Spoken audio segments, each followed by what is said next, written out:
Арабы тщетно пытались взять штурмом укрепленный город. Решено было брать крепость измором. 6 месяцев абазги, терпя голод и лишения, отбивали атаки неприятеля. А перед решающей битвой случилось чудо.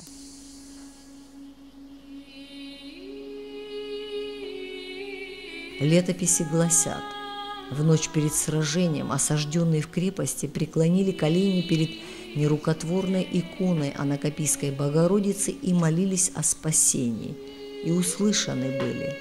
В лагере неприятеля распространилась кровяная холера, от которой погибло 35 тысяч человек. А на утро был дан бой. От мечей абазгов полегло еще 3000 арабов. Оставшееся войско стало спешно отходить по своим же следам. После этого поражения они больше никогда не вторгались в пределы Абхазии. Это сражение мы без преувеличения можем сравнить с сражением европейского войска во главе с Карлом Мартеллой под Пуатье, когда было приостановлено дальнейшее продвижение арабов в Европу. Чем могло закончиться, если бы проиграла тогда Европа эта битва для европейской всей культуры и цивилизации, я думаю, это ясно. То же самое здесь. Арабы, потерпев поражение здесь, это была огромная победа для всего Кавказа, потому что приостановление этого нашествия дало возможность впоследствии и образованию абхазского государства, абхазского царства, и возникновению абхазского католикосата, и, разумеется, созданию всех культурных памятников, которыми мы сегодня гордимся и хвалимся.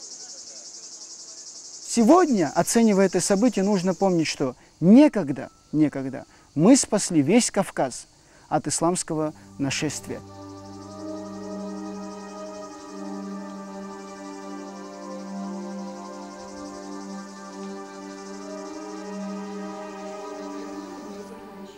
Правителя Абхазии Леона I эта победа прославила, но поднимающееся, выходящее из тени истории Абхазское княжество, которое в том же столетии переросло в мощное царство, беспокоило соседей, мелких соседей типа Эгрисии и Картли, а также беспокоило Великую Византийскую империю. Император беспокойством все-таки писал ему: «Ты не должен использовать свою власть в ущерб игристам и их границам игристским». Таким образом, уже в то время закладывалась основа для будущей активной, успешной завоевательной политики абхазских царей.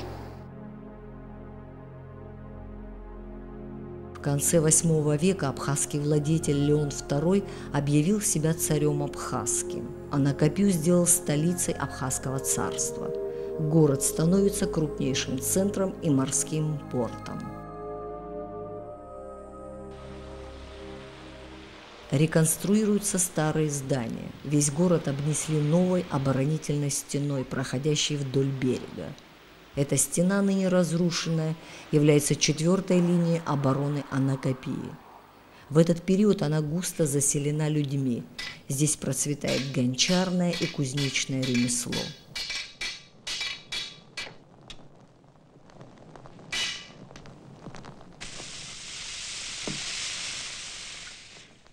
Значимость Анакапии, но бесспорно, это история, это наши предки, это единство народа, это самооборона, в конце концов, да, и огромнейшая значимость, и с каждым разом значимость увеличивается.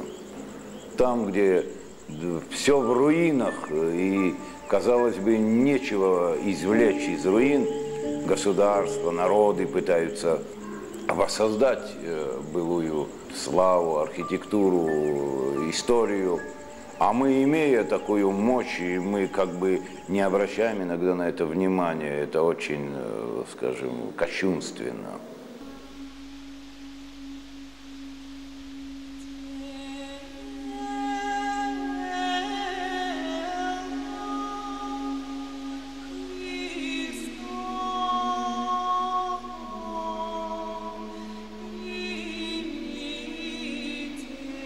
В раннее Средневековье Анакапия являлась одним из центров христианства на Западном Кавказе.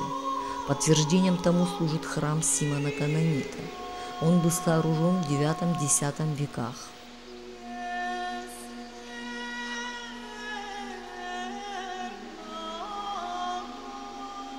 Согласно преданиям абхазов, внутри храма были захоронены мощи апостола Симона Канонита. Это древнее церковное предание, оно подтверждается и историческими свидетельствами. В частности, в IX веке иерусалимский монах Епифаний, он, проделал путь, по которому шел апостол Андрей Первозванный со своей проповедью. В том числе он прибыл сюда, в Абхазию, и, как он пишет в своем сочинении, он видел в городе Никопсия, в Зихи, на границе между Абхазией и Зихией, в городе Никопсия, он видел гробницу апостола Симона Канонита и поклонился, и даже взял небольшую частицу этих мощей.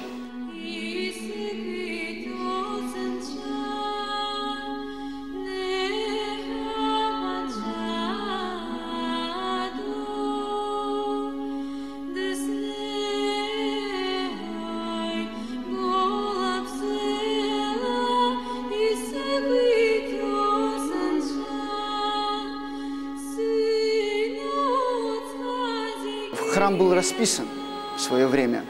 И вот перед нами одна из сохранившихся фресок. Это мученик, великомученик Пантелеймон, изображен здесь. Эти фрески датируются тем временем, когда как раз был построен, точнее, перестроен этот храм в честь победы над арабами здесь, в Новом Афоне.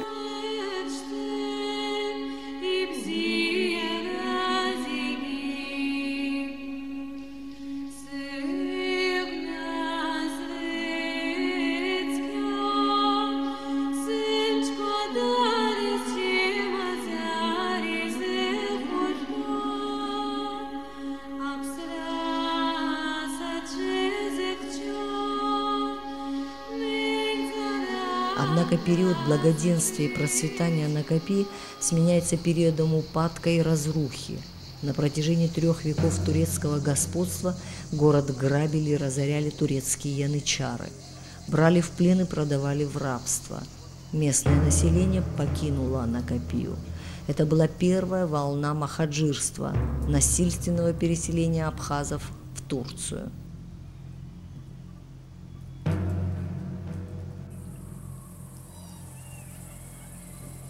Во второй половине XVIII века Анакапия представляла собой развалины, заросшие густым лесом. Позднее эта земля становится принадлежностью абхазских феодалов по фамилии Маан.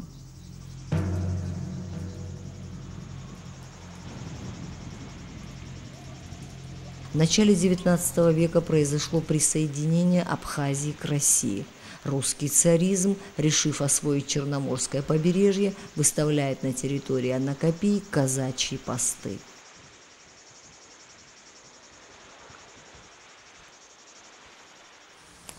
Меняются времена, уходят правители, сменились целые поколения. Канули в лету события прошлых дней. И только эти развалины доносят до нас былое величие древней Анакапии.